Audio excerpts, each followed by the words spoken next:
J'espère que vous allez bien. Mon nom, c'est Philippe. C'est moi qui fais le discours ce matin on continue la série « Brave, un monde nouveau ». Hein? Ce matin, on va parler des relations. Les relations humaines.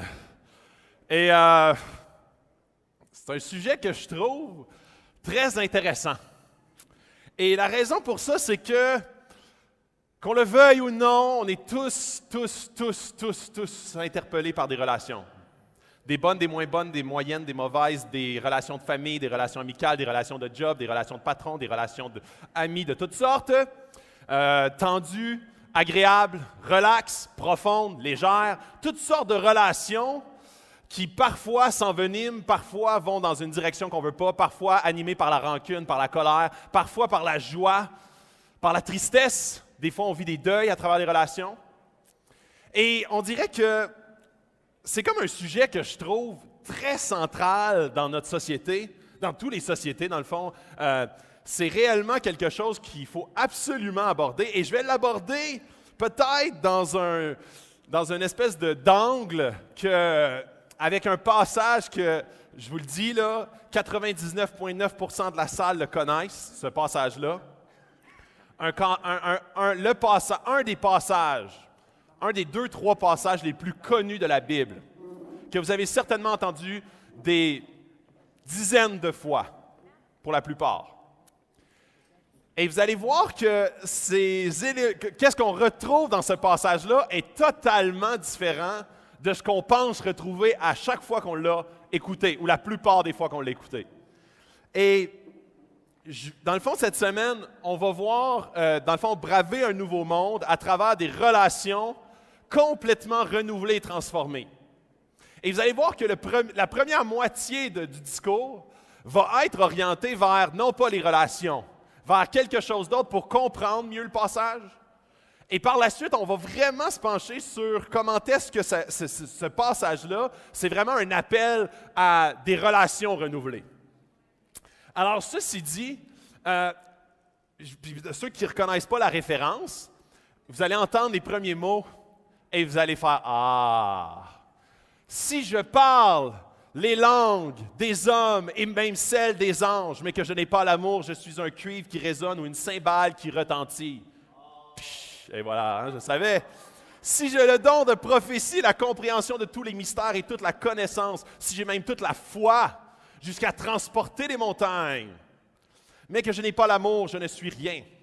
Et si je distribue tous mes biens aux pauvres, si même je livre mon corps aux flammes, mais que je n'ai pas l'amour, cela ne me sert de rien. » Et là, quand on entend ce passage-là, on est comme, c'est beau, l'amour.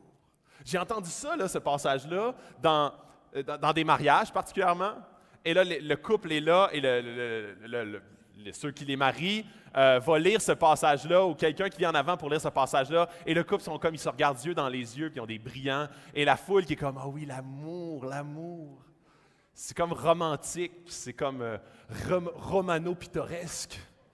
Je voulais pousser ce mot-là, donc j'ai réussi. C'est vraiment là, tu sais, là, c'est à l'eau de rose, hein? OK.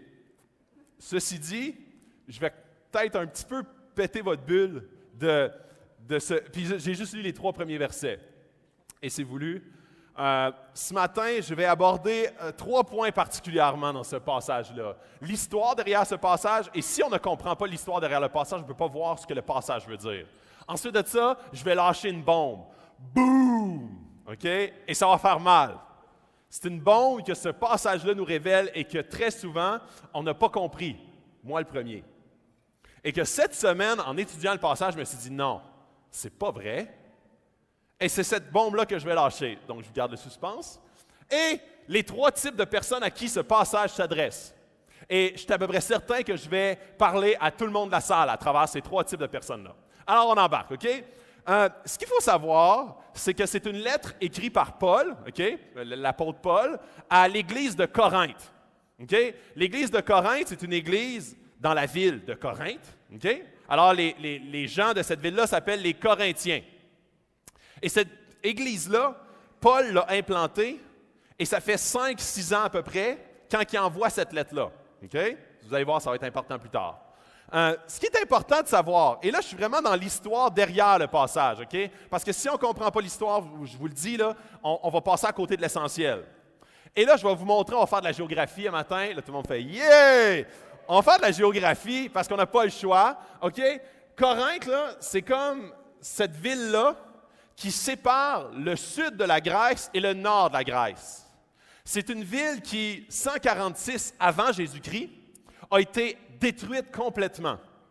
Et là que Jules César s'est dit, « Hey, c'est une ville avec un fort potentiel. » Pendant 100 ans, il n'y a rien eu dans cette ville-là, OK? Aucun habitant elle était détruit. Tout a été détruit dans cette ville-là en 146 avant Jésus-Christ. Et là, vous voyez comme, vous avez comme la mer, dans le fond, le golfe Saronique, là, et le golfe de Corinthe un peu plus haut. Donc, c'était un centre, et c'est ça que Jules César s'est dit. Il a dit, c'est un centre, un potentiel de centre commercial incroyable, par la mer et par la terre. Alors, il a dit, on va en refaire une colonie romaine, et on va faire en sorte que cette ville-là puisse être une ville marchande extrêmement puissante. Et c'était le cas parce qu'elle était stratégiquement positionnée. Alors, ce qui est arrivé, c'est que dans le fond, il a fait ça pendant 100 ans, il n'y a rien eu dans cette ville-là. Il a fait une colonie romaine et la ville est devenue à l'intérieur de quelques années. Et la lettre de Paul s'écrit une 30-40 ans après Jésus-Christ. OK? Alors, là ici, là, on est comme... Cette ville-là prend naissance et en dedans de quelques années, elle devient une des villes les plus peuplées dans toute la Grèce antique. Et puis il n'y a aucune histoire, aucune culture dans cette ville-là. C'est comme tous les gens qui vont là, ils vont là pour faire du cash. C'est comme la ville marchande, mais il n'y a pas d'habitants comme tel. Il n'y a personne qui vient de Corinthe. Il y avait 0 personne, elle était détruite. Et tout à coup, elle se peuple d'une manière artificielle en dedans de quelques décennies, et elle devient la ville la plus densément peuplée dans toute la Grèce, OK? Et elle devient également un centre névralgique vraiment mobilisé par le désir de vouloir faire du cash. Les gens se délocalisent pour venir à Corinthe parce qu'ils savent qu'il y a beaucoup de gens qui traversent là. Alors, si tu veux t'ouvrir un petit resto, tu t'en vas à Corinthe parce qu'il y a plein de gens qui passent par chez vous et qui vont acheter de ton resto. Si tu veux te faire une petite boutique de quoi que ce soit, de souvenirs corinthiens, tu trouves ça et il y a des millions de personnes qui passent par la voie de la mer, par la voie des terres et rapidement tu deviens riche. Alors, ça afflue, les gens viennent là pour faire du cash. Et par la bande, cette ville-là est reconnue dans toute la Grèce comme étant une ville extrêmement mobilisée par le sexe. Le temple d'Aphrodite, qui est sur le dessus de la colline de Corinthe, c'est un temple, Aphrodite, c'est comme la déesse de la beauté, est un temple qui, chaque soir, accueille 1000 prostituées pour adorer Aphrodite. Alors, cette ville-là, puis c'est dans le fond, toutes ces prostituées-là, c'est comme des prêtresses qui vont adorer Aphrodite dans toutes sortes d'orgies. Alors, puis dans la ville, la sexualité est vraiment très... Il y a une promiscuité ou une facilité de sexualité parce qu'il n'y a pas de culture.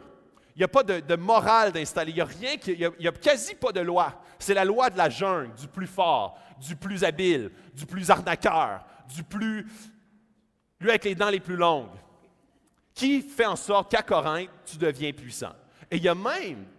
Puis ça ne vient pas de la Bible, là. C'est d'autres écrits historiques qui disent il y a une expression dans ce temps-là qui est connue dans toute la Grèce, qui est comme un peu, on corinthianise. C'est comme ils ont fait un verbe avec une ville, OK? Fait que c'est comme une espèce de, c'est comme un jargon, là. Et corinthianiser, ça veut dire être débauché.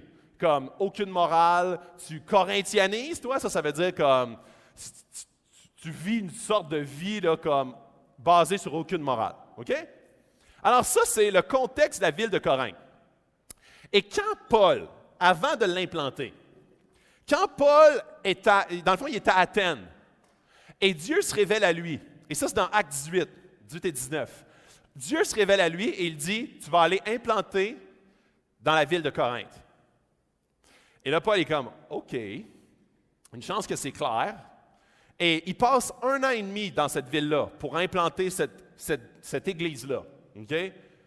Et Dieu, dans le fond, il désire que Paul aille implanter une église à cet endroit-là parce que Dieu veut montrer que même les pires gens peuvent être sauvés et transformés à travers l'œuvre puissante du Saint-Esprit et que cette église-là, puis l'église de Corinthe, c'est devenu une église centrale dans toute la Grèce. Et on a dans la Bible 2 longues lettres écrites à l'église de Corinthe, avec toutes sortes de problématiques. Toutes sortes de problématiques de toutes sortes, parce qu'on a des gens de toutes sortes dans l'Église. Et je vais aller encore plus loin. Toutes les problématiques qui se retrouvent dans l'Église de Corinthe, c'est des problématiques qu'on retrouve très souvent dans une Église en période de réveil en contexte urbain. Toutes sortes de gens avec des vies de toutes sortes qui rentrent dans l'Église. Alors, on a toutes sortes de divisions, de manque de grâce. Il y a toutes sortes de jugements qui vont s'opérer dans une Église qui est en réveil parce que ça vient défaire les traditions, ça vient défaire les dogmes, ça vient venir causer toutes sortes de problématiques de discipline. Parce que supposons qu'on est dans un contexte para-urbain ou en vraiment périphérie, on va avoir souvent les mêmes clientèles, les mêmes gens qui rentrent dans l'Église. On connaît très bien, c'est souvent des plus petites églises. Alors, souvent, on a un meilleur encadrement, guillemets, et beaucoup moins de problématiques qu'on retrouve beaucoup en centre urbain en période de réveil. Et l'Église de Corinthe, puis je trouvais ça super intéressant, c'est un article qui est paru de la part d'un pasteur qui est situé à New York. Et c'est Tim Keller qui a écrit ça, c'est un pasteur de New York. Lui, il a parti une église à New York, à Manhattan, donc un endroit très semblable à Corinthe. Et il écrivait comment est-ce que tous les parallèles faits dans les lettres aux Corinthiens ont énormément de parallèles avec une église implantée dans un centre urbain, avec des gens focusés vers complètement autre chose, avec parfois une morale questionnable, parce qu'ils ont un target en tête, c'est de faire du cash. Et c'est là où est-ce que souvent on est comme, c'est très, très, et là je vais faire attention, on est comme, ici à Acts 21, on prie pour un réveil. On prie pour que plus de gens connaissent Jésus. On prie pour que des gens puissent venir à la connaissance de la bonne nouvelle. L'Évangile qui transforme. Et c'est exactement ça qu'on voit depuis quelques semaines dans cette série « Brave, un nouveau monde ». Puis ce nouveau monde-là, c'est un monde quand tu es habité de ce Saint-Esprit-là. Quand tu rencontres Jésus, après ça, c'est un tout nouveau monde, avec toutes sortes d'éléments qui deviennent différents. Des relations renouvelées, un cœur renouvelé, une identité renouvelée, des mains renouvelées dans ton service. Et on prie pour un réveil. Et plus que Dieu va répondre à ces prières-là, et plus qu'en tant qu'Église, on va être challengé. Parce que quand on a un réveil, il y a des gens qui viennent à la connaissance de Dieu avec des bagages. Et c'est là où est-ce que parfois, dans le confort et dans la tradition chrétienne, on va être ébranlé. Et cette lettre-là est adressée aux Corinthiens dans ce contexte-là. Et là, je vais aller à la deuxième étape. Au verset 4 à 7, qui dit « L'amour est patient, il est plein de bonté. » Et ce qui arrive là, c'est que dans l'Église de Corinthe, vous savez, les gens qui se retrouvaient, les Corinthiens, c'était des gens très talentueux, pleins de dons. Et quand ils se convertissaient, ils étaient très remplis de dons pour l'Église. Ils travaillaient pour l'Église, ils étaient comme vraiment en feu pour l'Église. Et là, Paul, ce qu'il est en train de dire, il est en train de dire, c'est pas juste ce que tu fais dans l'Église, ou si tu es en feu pour cette bonne nouvelle-là que je viens de t'annoncer, il y a d'autres éléments qui sont vraiment plus centrales. Et c'est là qu'il va, dans la deuxième partie du passage, il dit « L'amour est patient, il est plein de bonté. » Et ça, on est dans 1 Corinthiens 13. Et dans 1 Corinthiens 8, il dit comment est-ce qu'il adresse une certaine problématique dans l'Église de Corinthe d'orgueil. Alors, chacune des thématiques ici, quand on les lit dans un mariage, on est comme « Ah oui, c'est beau, il n'est pas envieux, ne se vante pas, ne s'enfle pas d'orgueil, ne soupçonne pas le mal. » Puis on est comme « Wow, c'est merveilleux un amour comme celle-là. » Et ce que Paul ici est en train d'adresser, c'est des problématiques dans une église où est-ce que cette église-là focus beaucoup sur le faire et très peu sur l'être. Et ce que Paul il dit « Vos problématiques intérieures ne sont pas influencées par tout ce que vous faites extérieurement. » Donc, vous pouvez faire toutes sortes de belles choses extérieurement, mais lorsque tu ne te laisses pas travailler par le Saint-Esprit qui vit en toi, ça ne sert à rien. C'est rien pantoute. Et on ne parle pas ici d'un amour sentimental. Lorsque tu n'as pas de papillon, tu n'es rien. C'est beaucoup plus deep que ça. Et même là, quand on va dans le langage original de cette lettre-là, on parle littéralement d'un amour, mais pas d'un amour être humain. On parle d'un amour divin. On parle d'un amour qui n'est pas naturel. Jésus, une année dans les évangiles, dit c'est quoi qu'il y a d'extraordinaire à aimer son ami, ou son frère, ou sa sœur? Il n'y a rien d'extraordinaire là. Aimez vos ennemis. Oh, là, c'est un peu plus difficile. Aimez ceux qui vous font du mal. Oh, OK, là, c'est comme une autre paire de manches. J'ai besoin de comme une autre affaire, là, parce que ça, je ne l'ai pas naturellement. Il parle de ce genre d'amour-là. Un amour qui ne peut pas se construire humainement. Alors, quand tu dis, ben oui, j'ai de l'amour pour les gens qui m'entourent, j'ai même, puis parfois, je vais pousser ça jusqu'à l'extrême, lorsque le sentiment d'amour est valorisé. Donne tout ton argent aux pauvres, puis on le voit dans le passage. Lorsque tu donnes tout ton argent aux pauvres, et même livrer ton corps pour être brûlé, si tu n'as pas cet amour-là, pas un amour, je le feel, un amour qui me transcende divinement, un amour pour, lorsque humainement je ne ressens aucun feeling, je ne sais pas pourquoi, mais Dieu crée en moi quelque chose, un amour pour cette personne-là, qu'à la base, humainement, j'aurais aucun amour pour elle. Alors, dans ce passage-là, il vient adresser des choses extrêmement précises. Il dit, l'amour n'est pas envieux. Et pour les Corinthiens, ça vient challenger. Parce qu'ils sont dans une ville où est-ce que, lui, son resto à côté, il fait plus de cash parce qu'il y a une entrée frite miracle. Alors là, il est comme, OK, il patine un peu plus parce que la ville de Corinthe sont orientées comment? Pour faire du cash. Alors, il est en train d'adresser des choses, des idoles au sein même de l'Église à travers ce passage-là. Il est en train de dire, c'est pas parce que vous êtes super en feu le dimanche matin, c'est pas parce que vous faites toutes sortes de choses grandioses que même que vous avez des fois de l'impact pour les gens autour de vous, que nécessairement vous êtes habité de l'Esprit. Parce que quand quelqu'un est habité de l'Esprit, il y a des fruits de l'Esprit qui en découlent. Et il n'est pas envieux. L'amour ne se vante pas. L'amour ne s'enfle pas d'orgueil. Il ne fait rien de malhonnête. Ça venait leur parler, là. Parce qu'ils sont comme, OK, ouais, non, je suis prêt, moi, quand même, à être impliqué à l'Église. Je suis prêt à faire à faire du bénévolat. Je suis prêt à donner. Je suis prêt à faire. Je suis prêt à bien des affaires. Mais de ne pas être malhonnête, pas du tout, là. Eh boy, là, tu m'en demandes pas mal. Là. Du lundi au vendredi, au complet, là. À mon travail, partout, pas pu mentir. Là, tu viens de parler aux Corinthiens, là. Là, ils sont comme, OK, là, tu pousses ta loque un peu fort. Check. Moi, là, je m'investis, je me donne, je donne de l'énergie, je donne de l'argent, je donne du temps, je donne de l'amour, je donne de l'amour. Hein? J'aime les gens, je te fais des beaux sourires. Fait que, OK, laisse-moi mes dadas, puis moi, je vais comme faire une coupe d'affaires pour les compenser. Et là, Paul vient directement adresser des éléments très précis qu'eux autres sont comme, hey boy, à Corinthe, de rien faire de malhonnête, tu pousses ta loque, là. De ne pas chercher son intérêt, tu pousses ta loque, là. De ne pas s'irriter. Hey, un vendeur qui se fait choper par l'autre d'avant, qui vient me pogner un client, tu t'irrites pas là. Là, tu pousses ta loque. Là, tu es comme, check, je suis prêt à faire bien des affaires. Mais là, tu viens dans un endroit qui est inacceptable ici à Corinthe. Et c'est pour ça que des fois, et c'est là que je vais aller peut-être plus piqué, parfois on est comme, c'est intéressant quand même, venir à l'Église, il y a des bonnes valeurs, il y a comme, on peut parler d'amour, de pardon, etc.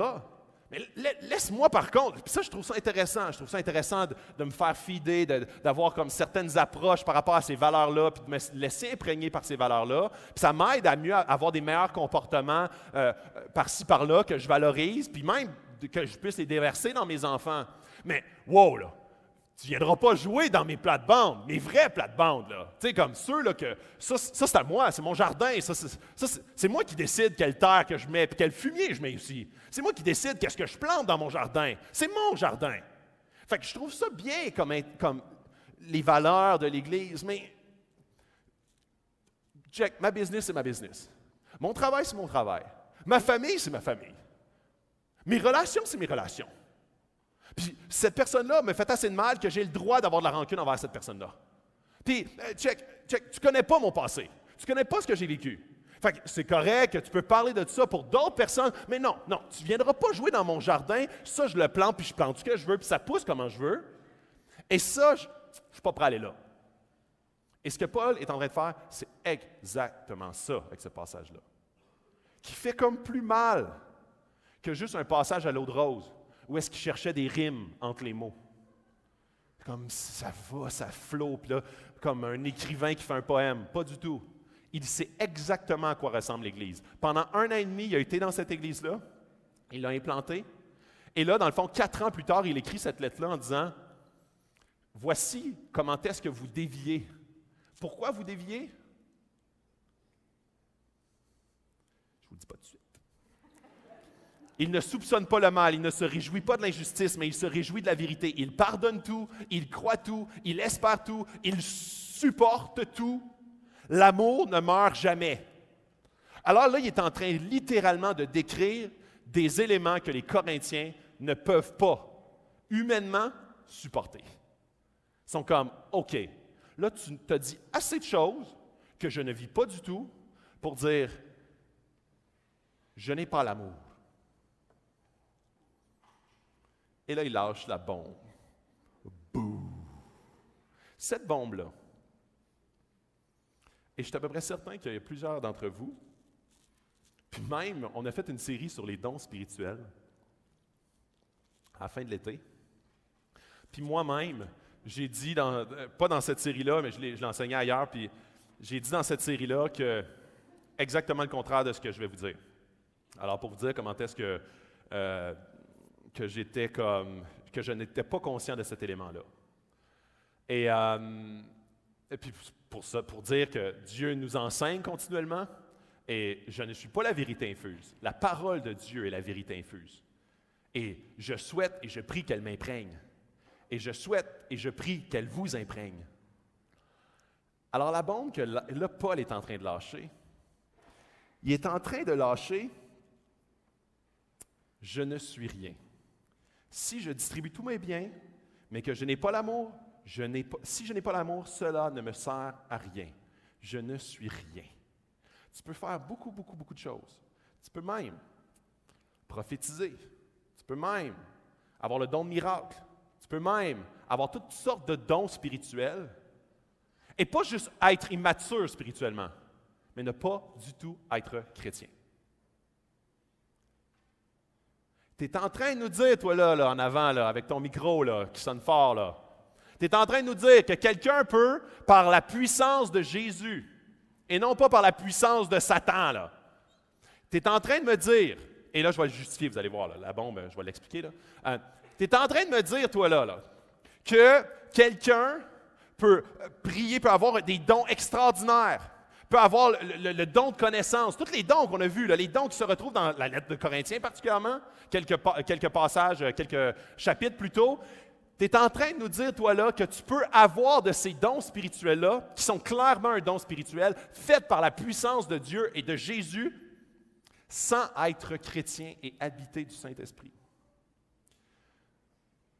Je vais vous dire, c'est pas moi qui le dis, c'est Paul. Et il y a plusieurs autres endroits où est-ce qu'on le voit dans la parole. Dans Matthieu 7, 22, Jésus dit même, puis là, ça, vous avez déjà entendu ce verset-là, beaucoup me diront ce jour-là, « Seigneur, Seigneur, n'avons-nous pas prophétisé en ton nom? N'avons-nous pas chassé des démons en ton nom? N'avons-nous pas fait beaucoup de miracles en ton nom? » Alors je leur dirai ouvertement, « Je ne vous ai jamais connus. Éloignez-vous de moi, vous commettez le mal. » Jésus, ce qu'il est en train de dire, il est en train de dire, tu peux avoir chassé des démons en mon nom. Pas dans le nom de Satan, là. Tu peux avoir chassé des démons, fait des miracles. Tu peux avoir fait beaucoup de choses extraordinaires par la puissance de Dieu sans jamais être chrétien. Je continue. J'en ai sorti 4 exemples dans la Bible qu'on voit clairement. Et il y en a plusieurs autres que j'aurais pu vous sortir. J'ai pris les plus évidentes. Dans le fond, il y en a 3 dans l'Ancien Testament. Balaam, qui est dans le fond dans le Nombre 24. Balaam, une année, puis il dit clairement, c'est comme un magicien. C'est comme quelqu'un qui fait il utilise des puissances occultes et il fait toutes sortes de manœuvres mesquines. Et à un moment donné, dans Nombre 24, Balaam prophétise la parole de Dieu à un certain nombre de personnes. Dieu l'utilise et par la suite, Balaam, ni vu ni connu, là, il ne va pas plus vers Dieu. Le peuple d'Israël au complet, dans Nombre 11, 29, le peuple d'Israël, une année, sont comme, hey, nos fils et nos filles prophétisent. Il y a comme des gens dans tout le peuple qui prophétisent, qui font des choses extraordinaires. Fait que là, le peuple, ils vont voir Moïse, puis ils disent, va leur dire d'arrêter ça, ça n'a pas d'allure. Et ces gens-là ne sont pas tous habités de l'Esprit.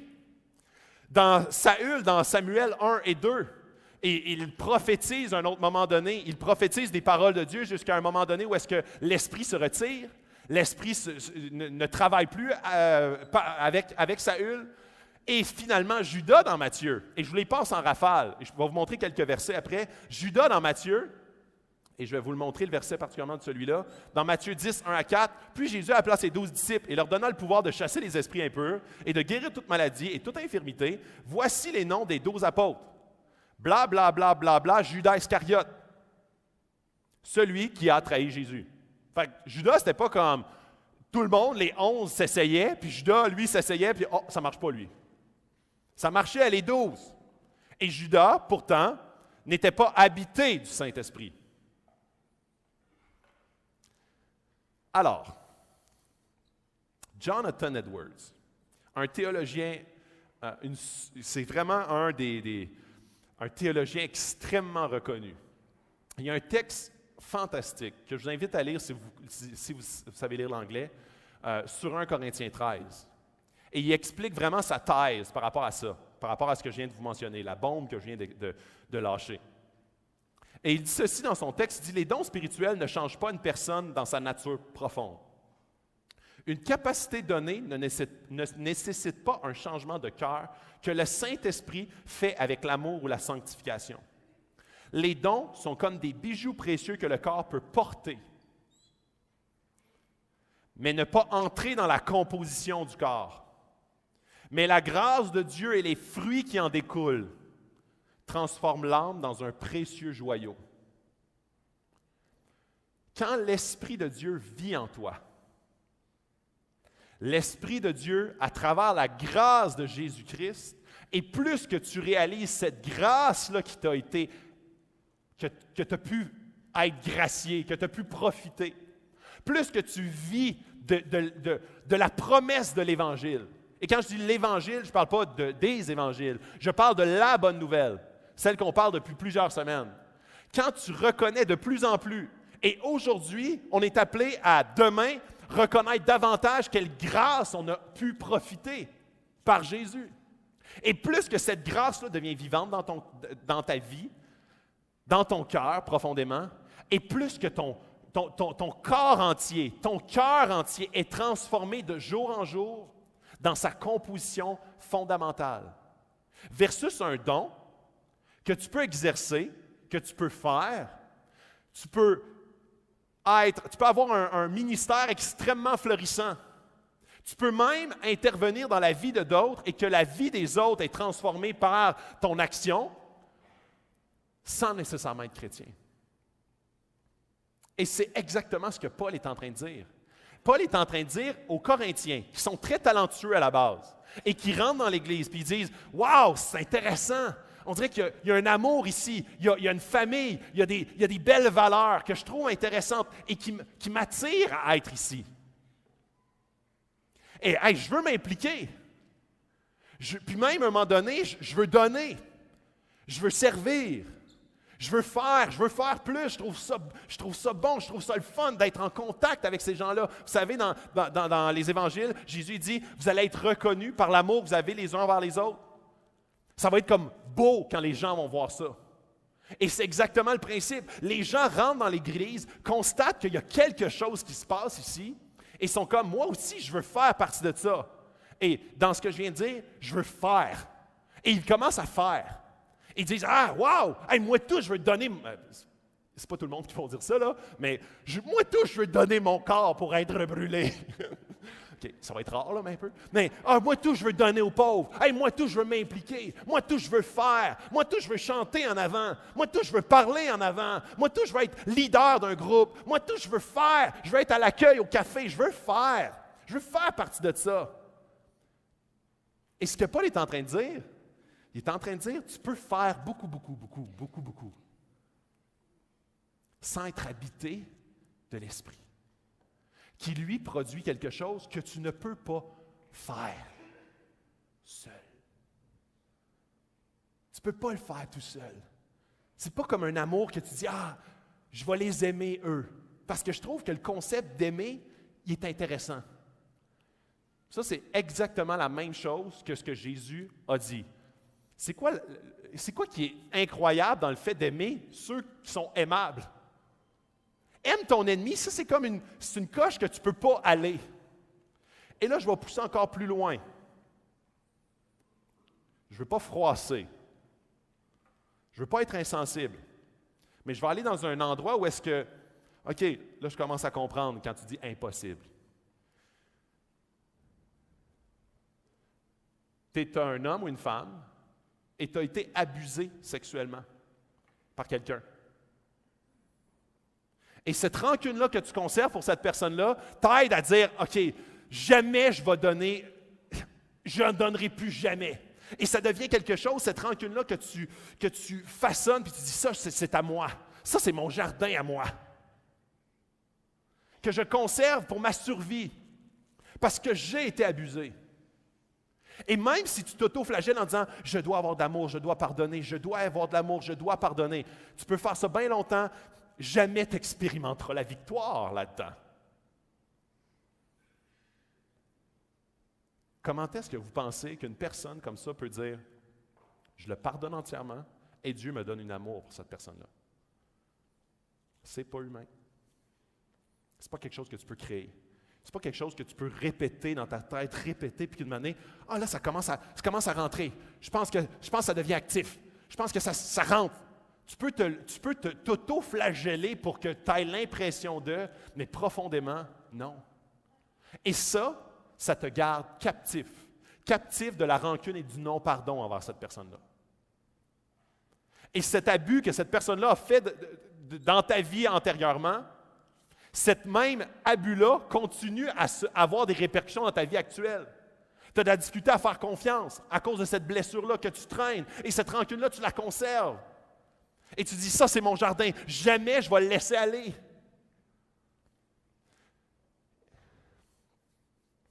Je continue. Sue Bolin, une conférencière, auteure et théologienne, dit « Les êtres humains ont été créés pour faire partie de la famille de Dieu. Père, Fils, Saint-Esprit, dans leur amour et leur joie et leur plaisir de communauté ensemble. Donc, dans ce cas, Dieu est le Père aimant de tous les humains, même si certains humains ne le reconnaissent pas. Cela ne fait pas en sorte qu'il est moins notre Père à tous. Il ne fait pas en sorte que Jésus est moins le sauveur de tous les hommes, que le Saint-Esprit est moins le donneur de bons dons. Et dans 1 Timothée 4,10, il est écrit que Jésus est le sauveur de tous les hommes. C'est pas quand on dit que Jésus devienne ton sauveur et ton Seigneur, c'est pas à partir de ce jour-là qu'il devient ton sauveur. Il est ton sauveur avant ça. Sauf que là, tu lui donnes, tu t'agenouilles devant lui et tu lui dis « Prends les rênes de ma vie ». Et tu te soumets volontairement à son leadership. Il est ton sauveur pareil. Tu lui as pas donné une puissance là. Il a toute puissance en ce moment même, que tu le reconnaisses ou non là. Que tu dises oui Jésus ou non Jésus, il est ton sauveur pareil. Il a toute puissance et tout leadership sur tout être humain. Maintenant, s'il va te sauver, Ça dépend, oui, d'une décision personnelle. Mais son statut de sauveur reste le même. Il ne fait pas en sorte que le Saint-Esprit est moins le donneur de bons dons. Donc, Dieu donne toutes sortes de dons et talents à tous les gens, mais ils sont particulièrement exprimés plus pleinement à ceux qui sont connectés consciemment à lui. Quelle sorte de monde on vivrait si Dieu travaille seulement à travers les chrétiens? Ça veut dire qu'il n'y aurait pas d'autres bons pères et mères qui s'occupent de leurs enfants, sauf les chrétiens. Il n'y aurait pas d'autres bons thérapeutes, sauf les chrétiens. Il n'y aurait pas d'autres bonnes personnes qui aident d'autres personnes, qui s'aident entre eux dans leurs relations, sauf les chrétiens. Dieu est le Père de tous les êtres humains. Ça ne change pas son statut que l'on se soumette devant lui ou non. Quand il y a un roi d'un pays, que tu prêtes allégeance ou non, c'est quand même ton roi. Et c'est exactement le principe de 1 Corinthiens 13. Je vous le donne, c'est difficile à avaler. Sauf que qu'est-ce qui est incroyable, c'est qu'ils sont plus particulièrement exprimés plus pleinement à ceux qui sont connectés consciemment à lui. La puissance des dons spirituels s'opère d'une manière divine quand on est consciemment plugué, connecté à celui qui les donne, le Saint-Esprit. Donc, le Saint-Esprit peut opérer de l'extérieur ou de l'intérieur. Dans 1 Timothée 4,10, c'est dans cette perspective, en effet, que nous travaillons et que nous nous laissons insulter parce que nous avons mis notre espérance dans le Dieu vivant, qui est le Sauveur de tous les hommes, et en particulier des croyants. Dieu est le Sauveur de tous les hommes. Et des croyants, c'est le kingpin. C'est comme Dieu devient la personne en qui tu remets ta confiance. Avant Dieu, quand même, ton Sauveur. Et après ça, c'est ta décision de dire, oui, je me prosterne devant lui ou non, je ne me prosterne pas devant lui. Non, je garde les clés de mon jardin, et ça, là, ça, c'est à moi. Et là, oui, je peux faire des bonnes choses, je peux m'impliquer, ça a l'air cool dans cette église-là, où j'aime ces valeurs-là j'aime même cette famille-là ou cette communauté-là, je trouve ça intéressant de faire partie de ça, mais viens pas toucher à ça ici. Ça, c'est à moi ici. Dans Jacques 1,17, tout bienfait et tout don parfait viennent d'en haut. Pas tout don et tout bienfait envers les chrétiens viennent d'en haut. Tout bienfait et tout don parfait viennent d'en haut. Ils descendent du Père des Lumières en qui il n'y a ni changement ni l'ombre d'une variation. Et ce qu'il est en train de parler ici, c'est que Dieu est le Créateur qui a fait l'homme et la femme à son image. Il n'y a pas l'ombre d'une variation de ça. L'être humain était destiné, designé, construit pour avoir une relation parfaite avec son Créateur. L'ADN du péché, le péché qui est venu corrompre ça, ne fait pas en sorte qu'on a moins été créé à l'origine pour être en communion parfaite avec notre Sauveur. Donc, il est en train de dire tout bienfait et tout don parfait viennent d'en haut, que tu le reconnaisses ou non, que tu l'attribues à ton hyper-talent naturel, être humain. Tout don parfait vient d'en haut. Et Paul Sampley, un autre théologien, dit « L'amour est le concept le plus important. Concept de Paul pour décrire comment les croyants devraient se comporter à juste titre envers les autres. L'amour n'est pas seulement une émotion, pas seulement un sentiment, pas simplement une sorte de disposition de cœur. L'amour œuvre, il agit, fait des choses, et la chose principale qu'il fait est d'édifier, de construire, et cause la croissance dans chacune des personnes qui se livrent à lui et qui est engagée par celui-ci. Et ça, on parle d'un amour qui n'est pas naturel. On ne parle pas d'un amour « Hey, I feel it ». Et là, je vais parler à trois types de personnes. Trois types de personnes dans cette salle qui, je suis à peu près certain, sont challengées d'une façon différente l'une de l'autre. Le premier type de personnes, c'est les gens qui font. Regarde ce que je fais, je dois être quelqu'un. Alors ça, c'est exactement La première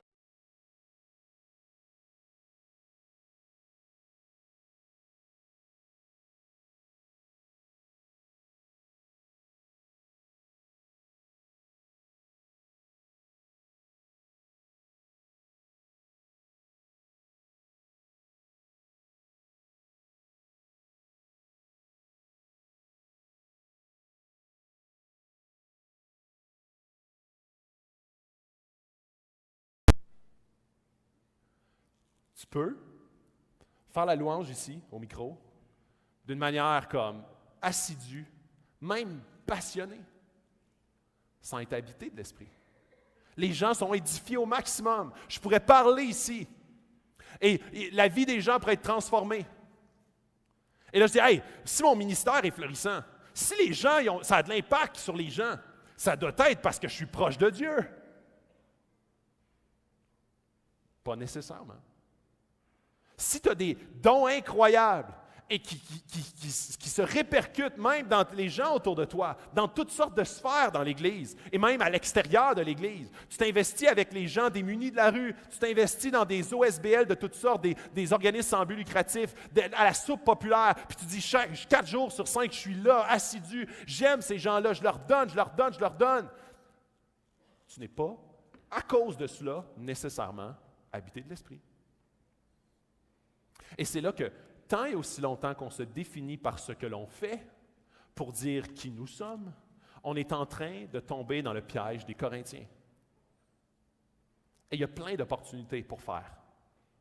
On peut faire toutes sortes de choses. Quelqu'un dit, il me semble, je ne sens pas assez Dieu.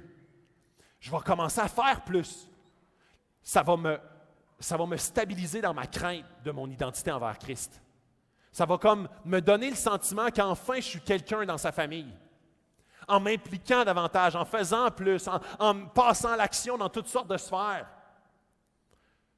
Je vais aller jusqu'à donner mon corps pour être brûlé, si je n'ai pas l'amour. Et là, il ne parle pas d'un sentiment. Il parle de cet amour-là que tu ne peux expliquer autrement que par l'Esprit qui vit en toi. Tu n'es rien. La deuxième catégorie de personnes, c'est les gens qui ne font pas. Regarde ce que je fais, je ne dois pas être personne. Et c'est le même piège que le premier type de personne. Je n'ai pas vraiment de talent particulier, je n'ai pas de talent musical, j'aime pas vraiment être avec les gens, j'aime pas ça vraiment parler, j'ai pas beaucoup de leadership, j'aime pas vraiment comme quoi que ce soit, je trouve pas ma place, je ne sais pas où servir, puis on dirait que je me sens même... Tu sais, je vois tout ce monde-là qui servent, ils ont l'air d'être habiles avec tout ce qu'ils font. J'ai même essayé de faire différentes choses. Ça n'a pas marché. Je me suis découragé. Je dois être personne. Je dois être personne, puis eux autres doivent être quelqu'un. Je dois être comme... Je dois être vraiment comme même pas chrétien. Je dois même pas être habité de l'Esprit. C'est le même piège. Parce que tu ne fais pas, tu n'es pas. Et ça, c'est le piège des Corinthiens. Christ, peu importe ce que tu fais, et j'ai dit cette phrase-là il y a 2 semaines, j'ai dit, tu ne peux rien faire pour que Christ t'aime davantage, puis tu ne peux rien faire pour que Christ t'aime moins. Et ça veut dire que peu importe ce que tu fais, ça ne change aucunement comment est-ce que Dieu te voit. Et la seule et unique chose qui sécurise ton identité en Christ, c'est le fait que tu t'avances devant le trône de Dieu et que tu remettes les clés de ta vie à Jésus-Christ. Et tu lui dis, c'est seulement par toi que je veux vivre. Je veux te remettre même mes petits jardins secrets. Je veux que tu sois mon Sauveur et mon Seigneur. Et je vais être soumis à ta volonté à partir d'aujourd'hui. Et je veux chercher ta face. Je veux avoir des temps personnels avec toi, indépendamment de ce que je fais ou de ce que je ne fais pas. Je veux découvrir l'Esprit qui me parle. L'Esprit qui me dit, qui crée en moi un cœur renouvelé, qui vient impacter mes relations. Les gens que j'haïssais, je commence à les aimer, je ne sais pas pourquoi. Les gens qui me gossent, qui me tapent ses nerfs, je commence à les aimer, je ne sais pas pourquoi. C'est exactement ça que je veux que tu produises en moi.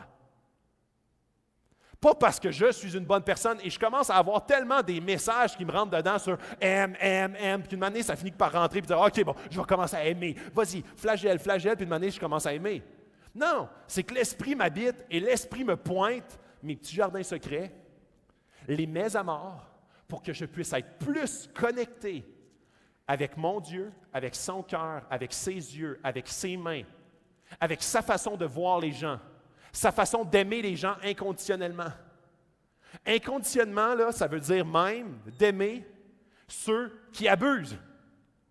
Les gens méchants, il les aime. Il dit, venez à moi, vous tous qui êtes fatigués. Il ne dit pas, venez à moi, juste ceux qui ont comme déjà une bonne vie, pas pire. Et souvent, c'est l'obstacle prioritaire pour les gens de bonne vie d'aller vers Dieu. Ils sont comme, j'ai pas vraiment besoin de Dieu pour être quelqu'un. Et c'est la troisième catégorie de personnes qui disent, wow, attends un peu toi là. Attends un peu toi là. J'ai pas besoin de Dieu pour être quelqu'un, moi là. J'ai pas besoin de Dieu. Je suis talentueux à mon ouvrage, je suis respecté, j'ai des titres, j'ai même une belle famille, j'ai comme tout ce que je désire. Puis si je veux désirer autre chose, je vais l'avoir. J'ai pas besoin d'un Dieu, d'une béquille pour être quelqu'un. Voyons, j'ai plein de talents naturels. Et tu sais quoi? Tu as raison. Tu n'as pas besoin de Dieu pour être talentueux. Tu n'as pas besoin de Dieu dans ta vie, qui vit dans ton cœur pour être talentueux. Pour avoir même de l'impact positif sur les gens autour de toi. Tu n'as pas besoin de Dieu. Ce que tu as besoin de Dieu, c'est pour produire quelque chose que tu ne peux pas produire. Et indépendamment que tu sois une bonne ou une mauvaise personne, Dieu est ton sauveur quand même. Maintenant, si tu remets le sauveur que Jésus est actuellement, si tu le remets à sa position dans ta vie, il va y avoir des changements incroyables dans ta vie. Et le plus gros obstacle, c'est l'humilité d'aller là. Parce que très souvent, nos talents nous bloquent. Puis on est comme, hey, moi, je sers partout, hey, je donne aux pauvres, je donne même à l'UNICEF, puis je participe au Téléthon du CHU, puis tout le kit, là, tu sais, moi, là, c'est comme, je suis une méchante bonne personne, là, fait que, hey, fais-moi pas peur avec tes affaires là, de Dieu, puis l'amour incroyable, là. Et c'est là qu'on tombe dans exactement le même piège de plusieurs Corinthiens qui disent, tu peux faire toutes sortes de choses pour attirer l'attention de Dieu, puis te faire à croire que tu es une bonne personne qui n'a pas besoin de Dieu. Et quand il dit, tu es comme une cymbale qui retentit, l'image que Paul est en train de faire, c'est que dans le temple d'Aphrodite, quand quelqu'un voulait attirer l'attention des dieux, il fessait sur le gong pour dire « Bang! Voici mon offrande » pour attirer l'attention des dieux. « Bang! Regarde tout ce que je fais! Je suis impliqué partout, puis tout ce que je fais a du succès. Puis les gens sont même transformés à travers ce que je fais. Bang! Regarde comment est-ce que je suis bon dans ce monde-là, puis comment est-ce que j'évolue à travers tous mes talents et mes dons. Pas vraiment besoin d'un Dieu, moi, là-dedans. Là. C'est une béquille pour ceux qui sont faibles. Non. C'est un sauveur pour ceux qui s'humilient. Un sauveur qui vient te donner au-delà de ce que tu peux créer humainement. Un cœur pour ceux qu'à la base, tu n'as pas de cœur. Un amour, une charité, un pardon pour les gens qui, au départ, tu retiens l'amour et tu retiens le pardon pour ces gens-là. Et je ne parle pas des gens impersonnels envers toi. Je parle de ceux qui sont réellement venus te blesser. Réellement venus te challenger en tant qu'être humain, dans ton cœur d'être humain. Et souvent, on essaye d'oublier par toutes sortes de moyens. On dit, OK, il n'y a plus d'emprise sur moi. Mon père a été violent dans mon enfance. Il n'y a plus d'emprise. Je vais aller loin. Je vais montrer que je suis capable d'être un bon père, moi, avec mes enfants. Je vais être capable de montrer que moi, je suis capable de faire ce que mon père n'a pas fait envers moi. Et on compense ailleurs. On reste vide pareil. Et quand on se retrouve debout devant notre père, on est déstabilisé complètement. Parce qu'on n'a pas cet amour-là qui nous habite. On a juste ces moyens de patcher le bobo qui nous habite. Je vais inviter l'équipe musicale et je termine là-dessus. Tim Keller, le gars que je vous ai parlé tantôt, c'est un pasteur, un auteur que j'aime énormément. Pourquoi Jésus est venu sur terre? Parce qu'il nous aimait. Pas pour, premièrement, démontrer sa puissance. Ce qui a premièrement fait venir Jésus sur la terre, ce qui a retenu Jésus sur la croix, n'était pas sa puissance, mais son amour. est-ce que Jésus a souffert le plus à la croix? Quand il a dit à son Père, « Père, Père, pourquoi m'as-tu abandonné? » Il fait mention de cette séparation-là avec son Père, que l'être humain était destiné à vivre et que Jésus est venu pour prendre ce poids-là de cette séparation-là. Ce qui a retenu Jésus, ce qui a fait durant toute sa vie et durant sa mort et durant sa résurrection, ce qui a animé Jésus, c'est l'amour. Un amour pas normal, un amour pas humain, un amour divin. Et que là, il y en a un des larrons qui est à côté de lui sur la croix, puis qui l'insulte, puis Jésus, et puis les gens qui l'insultent en bas, ils disent « Hey, si t'es le Fils de Dieu, descends de ta croix. » Puis lui, il dit à son Père « Pardonne-leur, ils ne savent pas ce qu'ils font. » Quel être humain régulier va faire ça? L'affaire, c'est que c'est personne, parce que Jésus n'est pas un être humain régulier. Il est Dieu fait homme. Et ce qui a retenu et poussé et animé Jésus durant tout son périple, c'est l'amour envers les êtres humains. Et il est allé jusqu'au bout de son amour. L'essence du christianisme n'est pas la puissance, mais l'amour. Ce n'est pas les dons, mais la grâce. Ce n'est pas de faire, mais d'être. Lorsque tu comprends pourquoi Jésus est venu et que c'est son amour qui l'a conduit à ce geste d'amour, cela te conduit à donner ton cœur à celui qui a tout donné pour toi. Ce qui doit te motiver, ce qui te pousse vers Jésus, ce n'est pas la peur. Ce n'est pas la peur de l'inconnu après la mort. Ce n'est pas même de voir des concepts intéressants ou des valeurs intéressantes. C'est quand tu découvres, quand tu vois, quand avec tes yeux et ton corps et ton cœur, tu commences à ressentir l'amour que Jésus a eu pour toi, là tu dis, moi c'est cet amour-là que je veux vivre pour lui. C'est cet amour-là que je veux expérimenter. C'est la première raison qui nous pousse à Dieu. C'est de vouloir, parce qu'on est tellement touché par ce cadeau-là que Jésus nous a fait par son amour, que tu es tellement motivé et encouragé. L'amour sacrificiel entraîne l'amour sacrificiel. Donc, si tu as une foi pour déplacer les montagnes, à cause que tu vois cet amour-là qui prend place dans ta vie, à cause que cet amour-là de Jésus devient de plus en plus clairvoyant et que tu la vois de plus en plus et devient une réalité, ça devient des actes puissants. Mais si tu fais les actes puissants sans l'amour de base, c'est des actes qui sont vides. Et c'est un gagne. Bang! Tu vois que j'existe? Je suis quelqu'un, moi, ici. Bang! Regarde ce que je fais. Hey, sur le stage, j'ai de l'allure, je parle devant 500 personnes. Bang! C'est rien pantoute. Rien.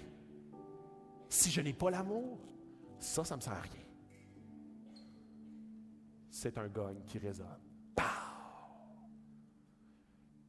Et si tu es une personne qui fait beaucoup, tu vas avoir tendance à tomber beaucoup dans cette « puisque je fais, je dois être ». Et si tu ne fais rien, tu vas avoir tendance à dire « je suis rien parce que je ne fais rien ». Je termine avec ce verset-là. « Afin que tous soient un comme toi, Père, tu es en moi et comme je suis en toi. Afin qu'eux aussi soient un en nous, pour que le monde croie que tu m'as envoyé. Je leur ai envoyé la gloire que tu m'as donnée afin qu'ils soient un comme nous sommes un. Moi en eux et toi en moi, afin qu'ils soient parfaitement un et qu'ainsi le monde reconnaisse que tu m'as envoyé, que tu les as aimés comme tu m'as aimé. » Jésus il est en train de dire ici que quand le Saint-Esprit habite en toi, l'Esprit de Dieu habite en toi, tu deviens plus un avec Dieu, avec ses désirs, ses motifs, son cœur. Pas le cœur d'une personne qui s'est auto-flagellée dans une direction morale. Tu deviens plus avec son cœur d'une manière incompréhensible. Avant, ça ne te tentait pas, maintenant ça te tente. Incompréhensible. Avant, tu n'avais pas cet amour-là, maintenant tu as cet amour-là. Incompréhensible. Je n'ai rien fait de plus, j'ai rien écouté de plus, j'ai rien lu de plus. Maintenant, l'Esprit a travaillé en moi pour que j'aie ça, qui se construit, qui apparaît. Et la raison pour ça, moi en eux et toi en moi, afin qu'ils soient parfaitement un et qu'ainsi le monde reconnaissent que tu m'as envoyé et que tu les as aimés comme tu m'as aimé. Quand cet amour-là vit dans les chrétiens, plus que toute action, cet amour-là divin devrait être l'élément qui attire le plus les gens à se prosterner devant Jésus-Christ. Pas par peur, pas par désir d'obtenir, par amour pur et simple, parce qu'ils découvrent et voient l'amour pur et simple de Jésus envers eux. C'est encore une fois le message de l'Évangile, la bonne nouvelle. Et c'est le message d'un Corinthiens 13. Chers amis, je pense que ce matin, on n'a pas le choix que de juste revenir tout le monde ici, tout le monde au même endroit, au pied de la croix de Jésus, et de dire, sans toi, je suis rien. Ce que je fais pas, sans toi, je suis rien. Peu importe mes talents, mes dons, mes capacités, sans toi, je suis rien. Parce que tu ne m'habites pas. Et avec toi, je suis tout. Parce que tu m'habites. Indépendamment de ce qui se passe dans ma vie, de ce que je fais ou ce que je ne fais pas, à cause que tu es en moi, j'ai tout. Et ça, cette réalité-là doit devenir de plus en plus vivante dans nos vies. La prière que j'ai ce matin pour toute l'Église ici, c'est que Jésus puisse se révéler et révéler son amour qu'il a eu pour nous, pour que notre désir envers lui puisse augmenter. Et ça, mesdames et messieurs, c'est la chose la plus puissante qui ne peut pas se passer dans nos cœurs. Et c'est la chose la plus surnaturelle qui ne peut pas se passer dans nos cœurs. Un changement de cœur. Je vais prendre un temps pour prier ici. Ensuite de ça, on va répondre à Dieu. C'est un moment privilégié où est-ce qu'on peut s'approcher du trône de Dieu. On peut juste prendre plaisir à l'adorer. Parce qu'il nous a aimés le premier. On veut lui remettre la gloire. On veut le remettre à l'endroit qu'il a toujours été, il a déjà, mais on veut lui redonner ce statut-là dans nos cœurs. C'est ça la louange. On veut s'approcher de son trône et lui dire, Dieu, on veut t'adorer pour qui tu es, le sauveur de tous les hommes. Et je veux que tu sois mon sauveur à moi, aujourd'hui. Je veux que tu sois mon Seigneur à moi. Je veux que tu aies un impact dans mes relations autour de moi. Je veux que tu me donnes cet amour-là profond, deep, divin, que moi je ne peux pas produire. Oui, Père, on vient devant toi, parce qu'on sait que de toi découlent toutes les sources de la vie. On sait que c'est auprès de toi qu'est notre réponse ultime à notre sens de vie. On sait que c'est auprès de toi, et surtout lorsque tu habites en nous, qu'on devient quelqu'un, qu'on devient tout en toi. Notre identité est scellée par le Saint-Esprit qui vit en nous. Mais Père, je te demande que tu puisses nous conduire à l'humilité pour qu'on puisse s'agenouiller devant toi et te remettre le Sauveur et le Seigneur de tous les hommes et de l'homme, la femme que je suis. Père, que tu puisses prendre la place qui te revient. Crée en moi un cœur pur, un esprit bien disposé. Par l'action de ton Saint-Esprit et non pas l'action de la morale humaine. Que ton Saint-Esprit puisse œuvrer d'une manière puissante. Que je ne puisse pas m'appuyer sur mes actions, mais sur qui je suis en toi, pour être quelqu'un devant toi, devant ton trône. Et on veut prendre un temps pour t'adorer, Père. On veut prendre un temps pour te louer, te remettre à l'endroit que tu mérites d'être. Le Sauveur et le Seigneur de tous les êtres humains, qu'ils se prosternent devant toi ou qu'ils ne se prosternent pas devant toi, un jour, tout genou fléchira. Et ce jour-là, Père, ça va être le jour du salut. Et je te demande, Père, que tu puisses dès à présent nous faire voir une parcelle de ta gloire actuelle. On veut voir à quel point tu es un Dieu puissant, mais surtout un Dieu aimant qui l'a retenu à la croix pour me sauver de cette séparation d'avec Dieu que je devais subir. Et maintenant, je suis en symbiose avec toi à cause que l'Esprit vient en moi. C'est cette réalité-là que je veux qu'il devienne de plus en plus puissant tous les jours de ma vie. Père, je te demande ces choses dans le nom de ton Fils puissant Jésus-Christ. Amen. Bon matin à Dieu.